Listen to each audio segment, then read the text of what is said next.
During a brutal Chicago snowstorm, a compassionate waitress sheltered a lost elderly woman. The next day, a powerful millionaire arrived, revealing connections that would challenge everything she believed about justice, dignity, and second chances.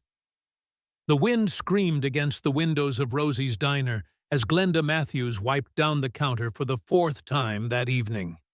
Outside, the Chicago suburbs had vanished beneath a wall of white, the most vicious snowstorm in 30 years, transforming familiar neighborhoods into unrecognizable frozen terrain. Her last customers had departed hours ago, but Glenda couldn't bring herself to flip the sign to closed. The diner represented more than just her paycheck now. It was the foundation she'd rebuilt after losing everything. "You need anything else, Miss Clara?" she called to the elderly black woman occupying the corner booth. Miss Clara was a fixture here, walking 5 blocks every evening, storm or not, for Glenda's cornbread and a listening ear. "Baby, I'm good, but you need to lock up," Miss Clara replied, sliding a $10 bill across the worn formica. "This weather's getting dangerous by the second." Glenda smiled but shook her head. "I'll stay open a little longer. Someone might need help." As if her compassion had summoned fate itself, the door exploded inward with a violent blast of snow and bitter wind. Glenda turned, expecting the usual snowplow operator stopping for coffee, but instead saw an elderly white woman stumbling through the entrance.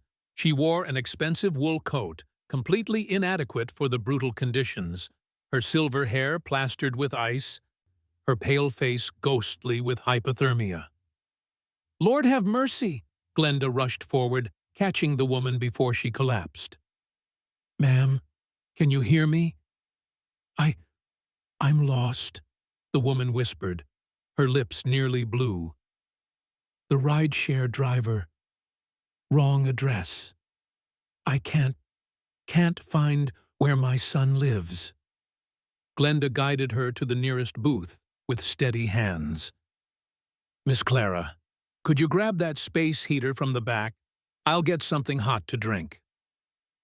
Within moments, Glenda had wrapped the shivering woman in the thick emergency blankets she kept stored for the homeless folks who sometimes sought refuge during harsh winters, and pressed a steaming mug of sweet tea into her trembling hands.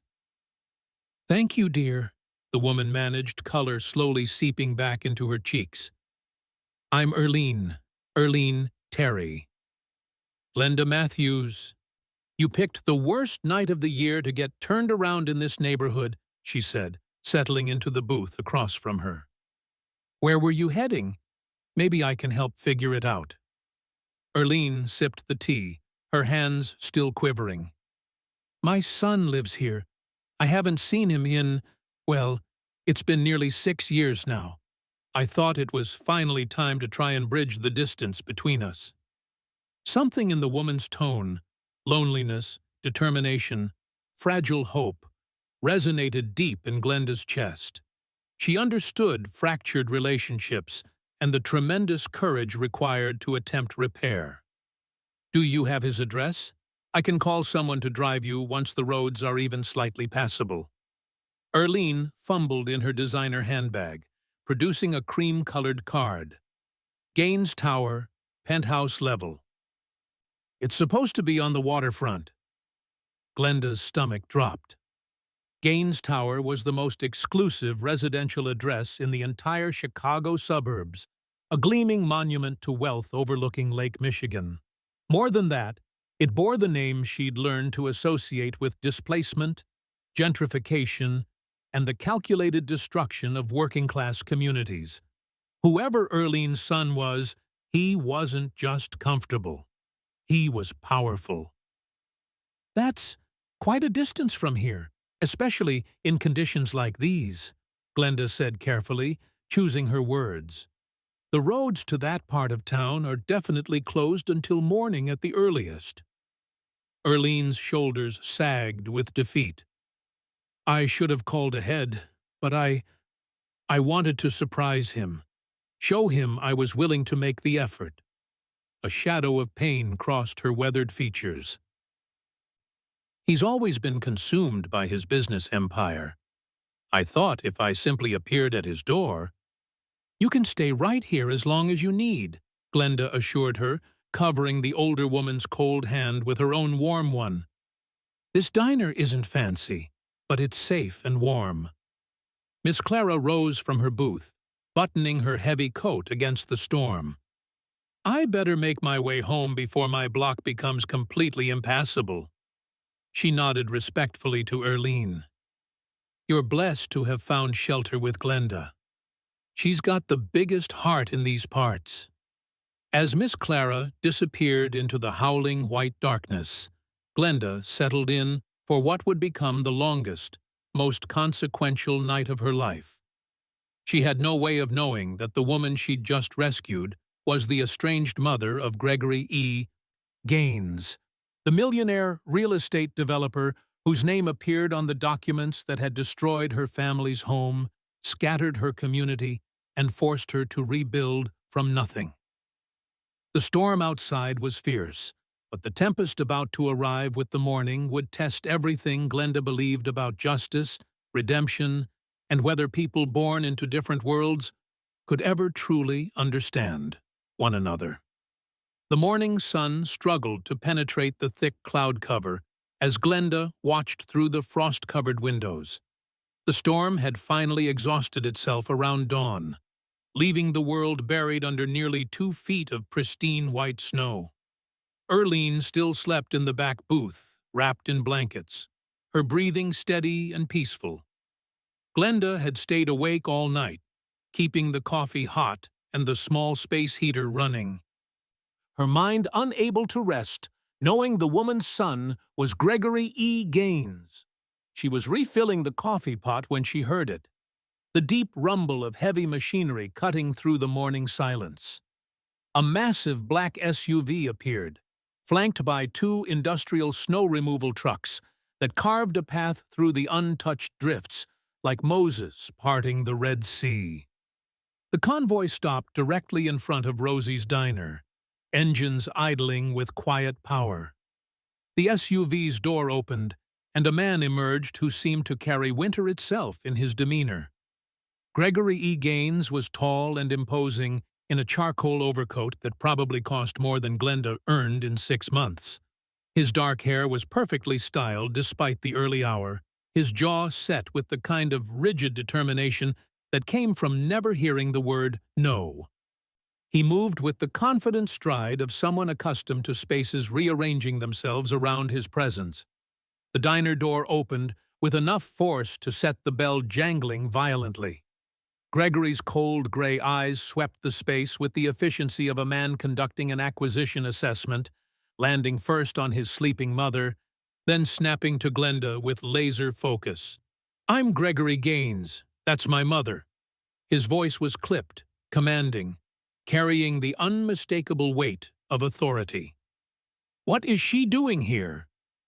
Glenda set down the coffee pot with deliberate care, meeting his gaze without flinching. "Good morning to you, too. Your mother got lost in the blizzard last night. She was suffering from exposure when she found shelter here." "Shelter." He repeated the word as if tasting something unpleasant. His eyes traveled over the worn vinyl booths, the chipped countertop, the faded linoleum floor, making his judgment abundantly clear. "And you didn't think to contact me immediately?" "The phone lines were down," Glenda replied evenly, though heat was building in her chest. "And even if they weren't, my priority was keeping her warm and safe, not filing reports with her emergency contacts." Gregory moved closer to the booth where Erlene slept, his expression softening imperceptibly before hardening again as he turned back to Glenda. "How much?" "Excuse me? How much do you want?" He reached inside his coat, producing a leather wallet thick with cards and cash. "For your trouble, for keeping this situation quiet." The implication hit Glenda like a slap. He thought she was angling for payment. Worse, He thought she might leverage his mother's vulnerability for money or publicity. She straightened her spine, feeling Miss Clara's words from years ago echo in her mind. "Don't let anybody make you small, baby. You stand tall." "Your mother is welcome to stay as long as she needs," Glenda said, her voice dropping to a tone that could cut glass. "Free of charge, because that's what decent people do when someone needs help. No transaction required." A flash of something, surprise, perhaps, or irritation at being challenged, crossed Gregory's features. "I'm sure you're aware of who I am, what my resources are. Surely you understand."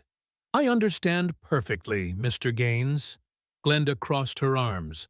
"I understand you just walked into my establishment, didn't bother with basic courtesy, accused me of opportunism, and tried to throw cash at a situation that required nothing more than human kindness. What I don't understand is how a woman as gracious as your mother raised someone with so little faith in people." The silence that followed was electric. Gregory's jaw tightened, his eyes narrowing as if he were recalculating an equation that had suddenly produced an unexpected result. No one spoke to him this way. That much was obvious from his barely controlled expression. "Miss Matthews, is it?" His tone had shifted, becoming dangerous in its quiet intensity. "I think we need to have a conversation about boundaries and appropriate—" "Gregory," Erlene's voice, weak but warm, cut through the tension. She was sitting up now, blinking sleep from her eyes. "Gregory, is that really you?" The transformation was startling.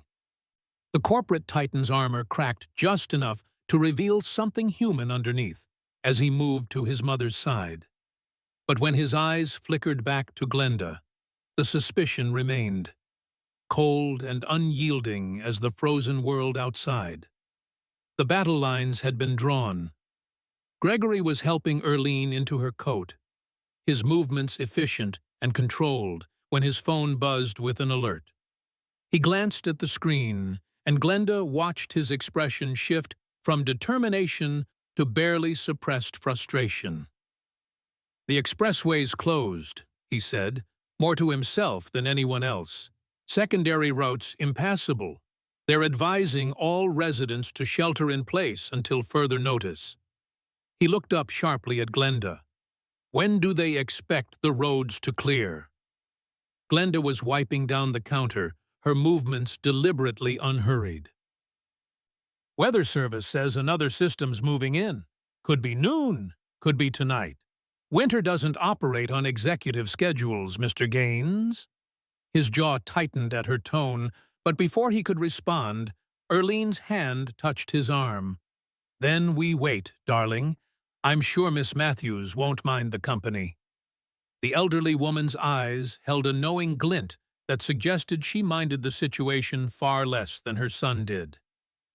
"Of course not," Glenda said, though the prospect of hours trapped with Gregory Gaines felt like its own kind of natural disaster. "Coffee's fresh. Help yourself." Gregory pulled out his phone, his thumb moving across the screen with sharp, irritated gestures. "I have a conference call in 20 minutes. Do you have Wi-Fi?" "This is a diner, not a co-working space," Glenda replied. "But, yes, passwords on the board behind the register. Rosie's 2019, all one word." He claimed the booth furthest from the counter, spreading his laptop and documents across the table with the territorial confidence of someone accustomed to claiming whatever space he needed. Within minutes, he was deep in conversation, his voice low and clipped, discussing property acquisitions and zoning variances with the casual detachment of someone moving chess pieces rather than displacing lives. Glenda tried to focus on her morning routine, prepping vegetables for soup, restocking napkins, checking inventory. But his presence dominated the small space like an occupying force. Every time she moved, She felt his eyes tracking her with that same calculating assessment he'd used when he first entered, as if she were a problem to be solved or a risk to be managed. The Riverside project needs to move forward, regardless of community pushback, Gregory was saying into his phone. We've done the legal groundwork. If they won't sell, we exercise eminent domain provisions. Simple. Glenda's knife came down harder than necessary against the cutting board. Simple. As if erasing a neighborhood was nothing more than a line item on a balance sheet. Erlene, now seated at the counter with tea and toast Glenda had prepared, caught her eye and offered an apologetic smile. He wasn't always like this, she said quietly. There was a time when Gregory remembered what it felt like to have nothing. People forget quickly when remembering becomes inconvenient, Glenda replied, her voice carefully neutral. Gregory ended his call and immediately opened his laptop, his fingers flying across the keys. The silence between them was thick with unspoken judgments, his of her circumstances, hers of his character. The diner felt smaller by the minute, the walls closing in as two fundamentally different worlds collided with nowhere to escape. Miss Matthews, Gregory said without looking up from his screen, is there somewhere my mother can rest more comfortably? Perhaps a back room?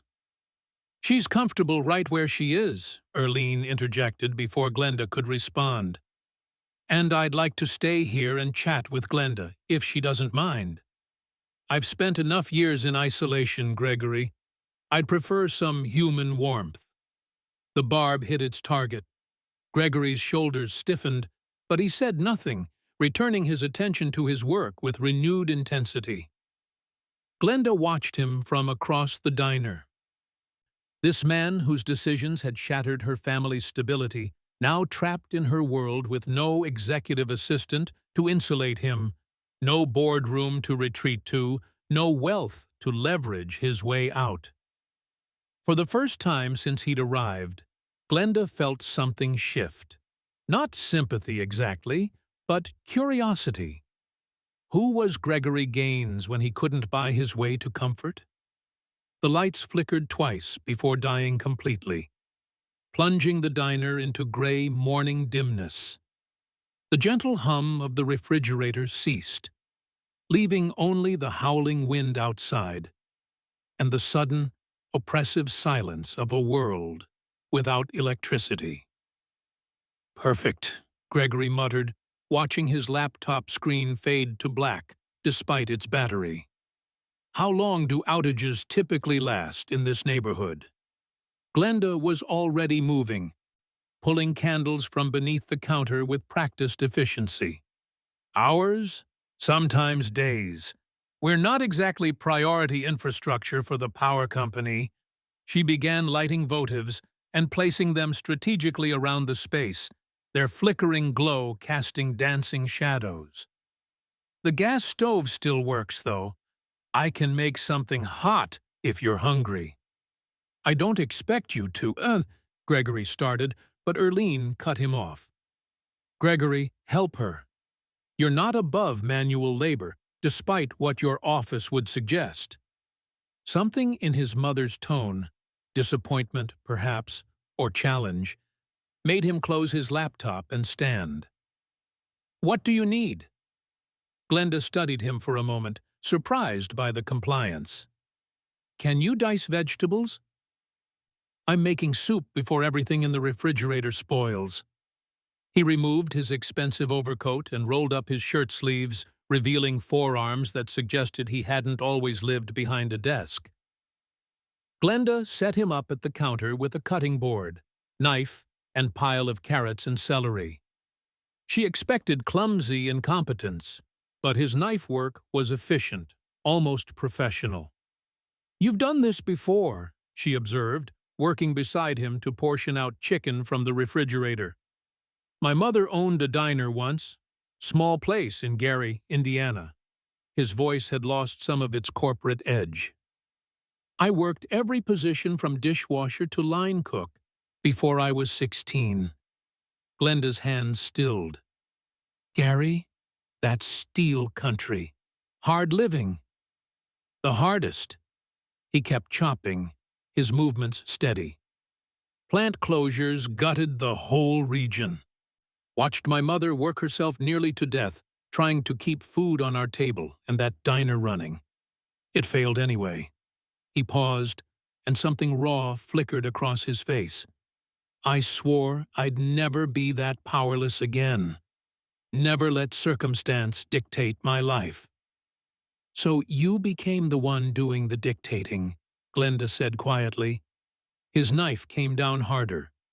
I became the one who understood how the world actually works. Sentiment doesn't pay bills. Compassion doesn't build security. No, Glenda agreed, adding ingredients to the large pot on the gas stove. But neither does forgetting where you came from, or who got crushed building your empire. Gregory's jaw tightened, but before he could respond, Erlene spoke from her seat at the counter. Tell him, dear, tell him what happened to your family. Glenda's throat constricted. She hadn't planned on this conversation, hadn't wanted to give him the satisfaction of knowing how deeply his world had affected hers. But something about the candlelight, the forced intimacy of their situation, loosened her carefully guarded tongue. 5 years ago, developers bought up our neighborhood, she began, stirring the soup with measured movements. Legal. Everything by the book. They offered buyouts that looked generous on paper, but couldn't touch the actual cost of relocating. Families who'd lived there for generations scattered. Her voice remained steady, but her knuckles whitened around the spoon. My parents lost their home. The stress triggered my father's heart attack. He died 6 months later. The only sound was the wind outside and the soft bubbling of soup. I work 3 jobs now, she continued. This diner, weekend shifts at the hospital, and overnight cleaning at office buildings, all to keep my younger sister in college, give her the future our parents planned before everything fell apart. She finally met Gregory's eyes. So forgive me if I'm not impressed by your success story, Mr. Gaines. I've seen what it costs. Gregory had stopped chopping. His face had gone carefully blank, but his hands gripped the knife handle with white-knuckled intensity. What was the development called? North Point Commons. The name tasted bitter. Waitress. He didn't answer immediately. When he finally spoke, his voice was barely above a whisper. Because I know exactly which project that was. The tension between Glenda and Gregory was still thick as winter ice when headlights cut through the gray afternoon gloom. A sleek silver Mercedes SUV pulled up to the diner's entrance, somehow navigating roads that remained officially closed. The driver's door opened, and a man in an immaculate camel hair coat stepped out, briefcase in hand, moving with the unhurried confidence of someone accustomed to special treatment. Gregory's expression shifted from surprise to irritation. That's Victor. He shouldn't be. The door opened, bringing a blast of cold air and the man himself. Victor Brennan was in his mid-50s, silver-haired, and distinguished in the way that expensive grooming and better tailoring could manufacture. His eyes swept the diner with barely concealed distaste before landing on Gregory. "Thank God I found you," Victor said, brushing snow from his shoulders. "I've been calling for hours." "When your assistant said you were stranded at some—" He paused, choosing his words carefully. "Local establishment. I knew we had a situation that couldn't wait." Glenda had been refilling Erlene's teacup, and her hand froze mid-pour. She knew that voice, knew that face. 5 years had added gray to his temples and lines around his eyes. But she would recognize Victor Brennan anywhere.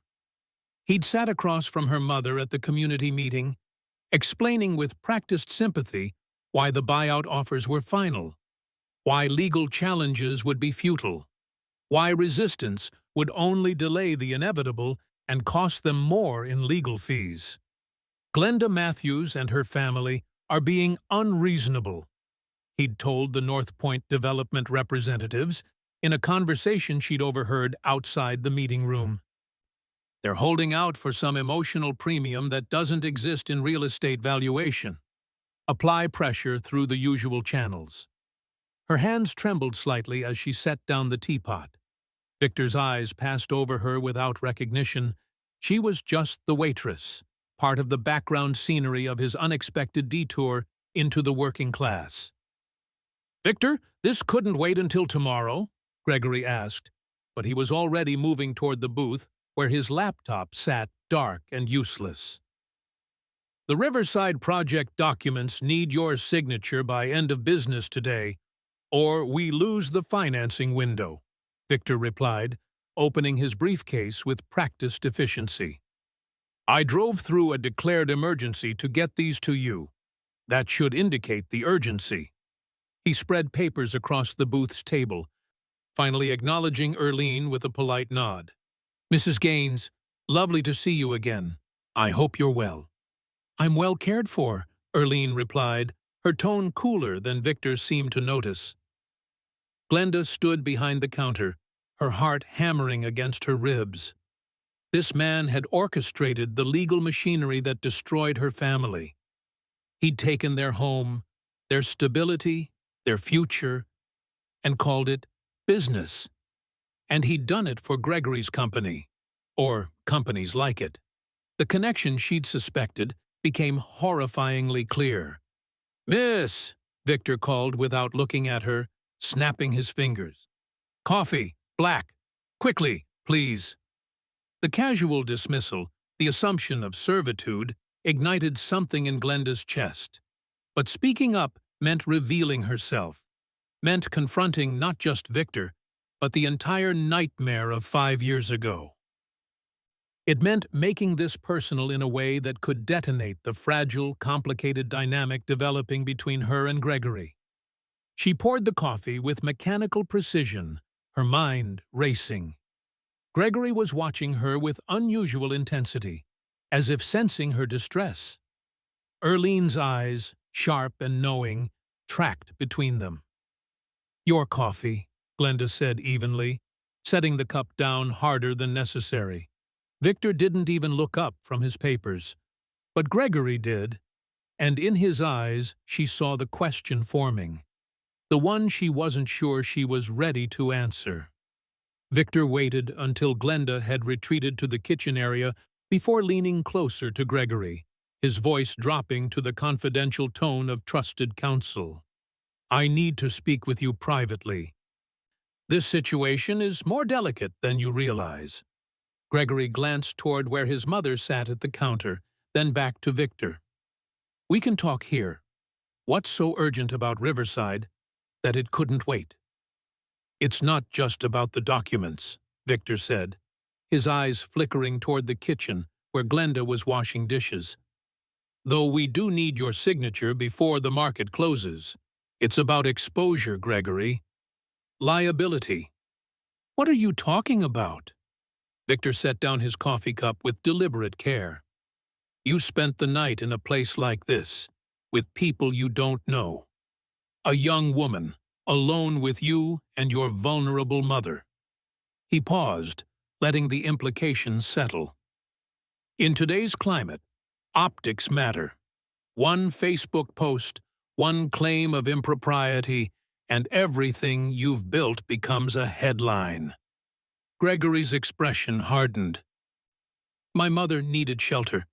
Miss Matthews provided it. There's no story here." "Isn't there?" Victor's tone was gentle, almost paternal. "Think about it. A waitress working multiple jobs, you mentioned," she said. "Then the wealthy Gregory Gaines walks through her door. Your mother conveniently gets lost near this establishment." He spread his hands. "I'm not saying anything happened. I'm saying how it could be made to look." "That's absurd. My mother called me herself." After spending the entire night here, Victor interrupted smoothly. Look, I'm sure this young woman is perfectly nice, but people in her circumstances, they see opportunities. A generous tip becomes a regular expectation. A simple thank you becomes demands for more substantial gratitude. Before you know it, you're dealing with accusations or shakedown attempts. He leaned back, his voice taking on a more casual tone. You can't be too careful with people from certain backgrounds. They think differently about wealth, about what they're owed. The words hung in the air like poison gas. Invisible, but deadly. Gregory's jaw tightened, but he didn't immediately contradict the assessment. Victor watched him carefully, reading the conflict in his silence. I'm trying to protect you, Victor continued. The Riverside project alone is worth $200 million. You're about to become significantly more visible, more vulnerable. You need to be smart about who has access to you, who knows your business. He tapped the documents. These need to be signed today. The financing committee won't wait. And we've already navigated some very complex zoning issues to get to this point, issues that required creative solutions. Something in that last phrase made Gregory's attention sharpen. Creative solutions? Legal complexities, Victor said quickly. Nothing for you to worry about. That's why you pay me. He pushed the papers forward. But we need to move quickly. Once these are signed, we can get you and your mother out of here, back to your life. Put this entire awkward situation behind you. Through the service window, Glenda continued washing dishes, her back straight, her movements controlled. But Gregory could see the tension in her shoulders, the way she'd positioned herself to remain in earshot. She'd heard everything.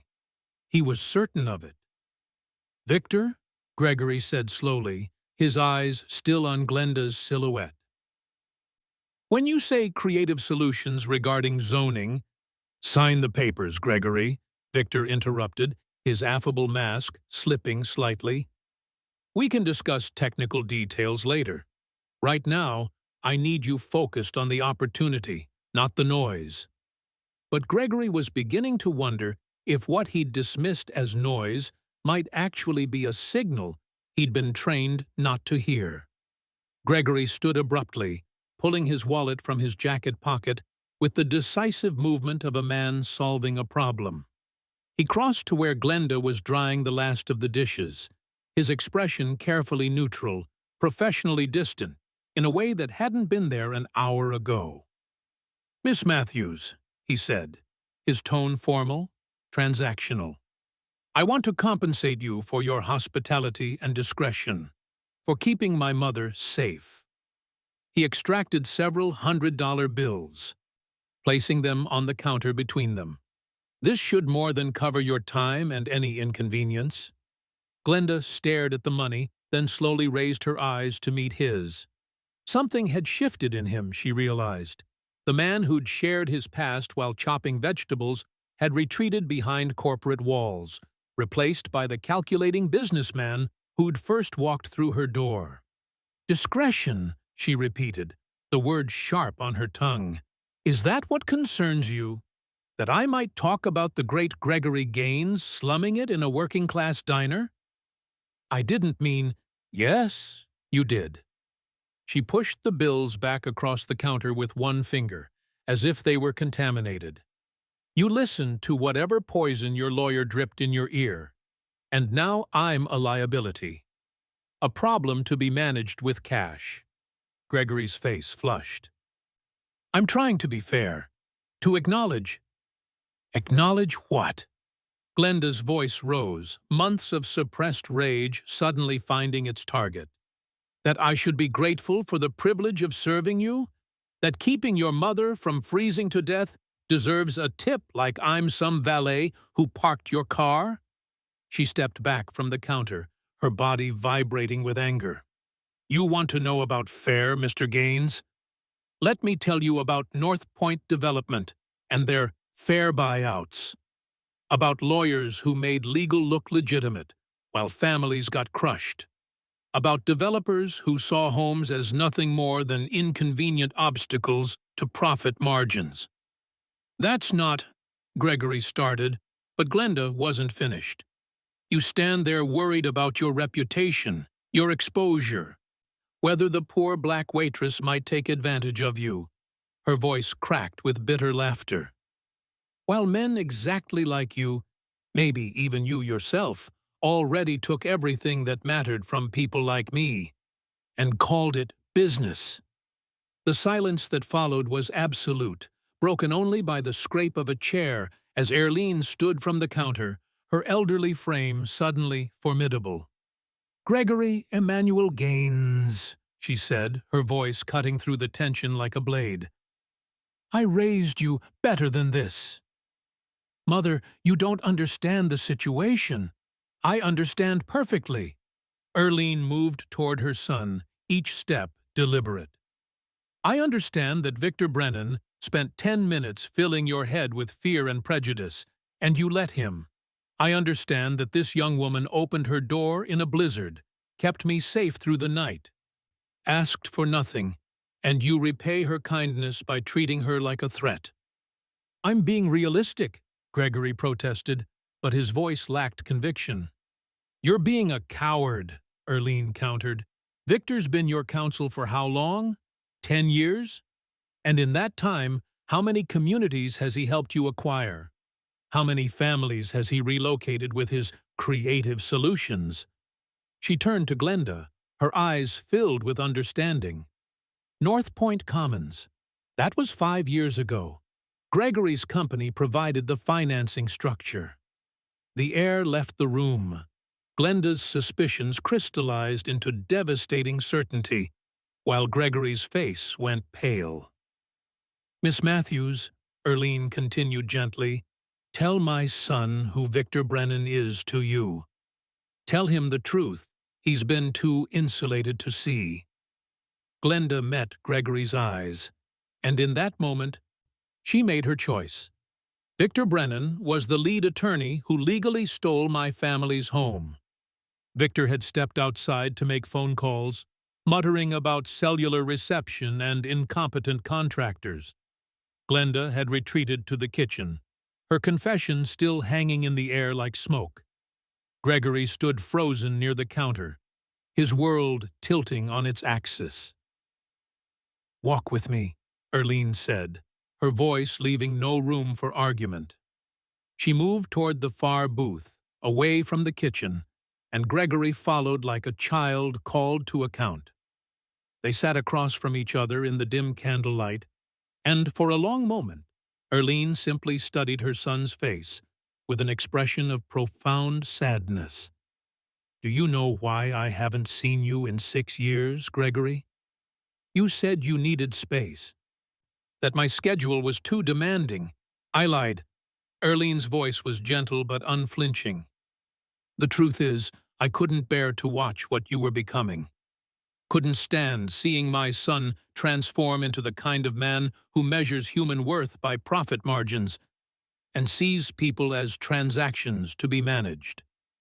Gregory flinched as if struck. "I built everything from nothing. I gave you financial security. I never asked for security bought with other people's suffering." Erlene reached across the table, gripping his hand with surprising strength. "Your father and I worked that diner in Gary until our bodies broke, because we believed in serving our community, in being part of something bigger than ourselves. You learned efficiency and ambition from that experience, but you forgot compassion. The business world doesn't reward compassion, Mother." "No," she agreed. "It rewards men like Victor Brennan, men who can dress cruelty in legal language and call it progress." Her eyes blazed with intensity. "Do you know what I did 2 nights ago, Gregory? I didn't get lost. I had my driver take me to the poorest neighborhood he could find during a blizzard, and I walked until I found shelter. I orchestrated this entire situation." Gregory stared at her, stunned.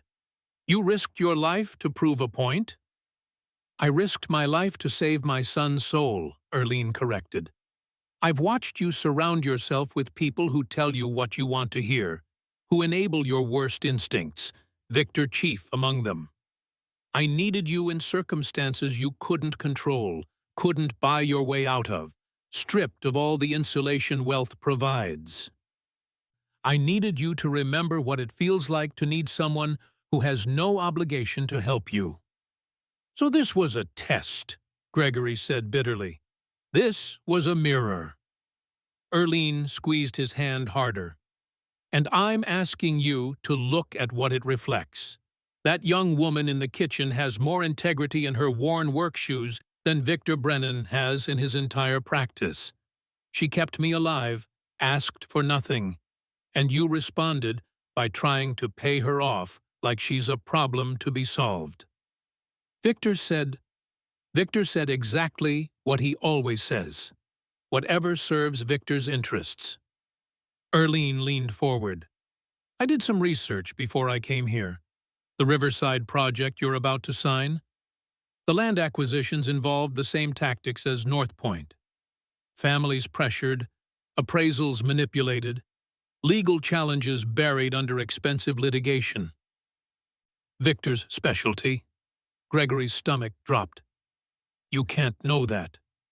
I hired an investigator, someone who actually answers to ethics rather than billable hours.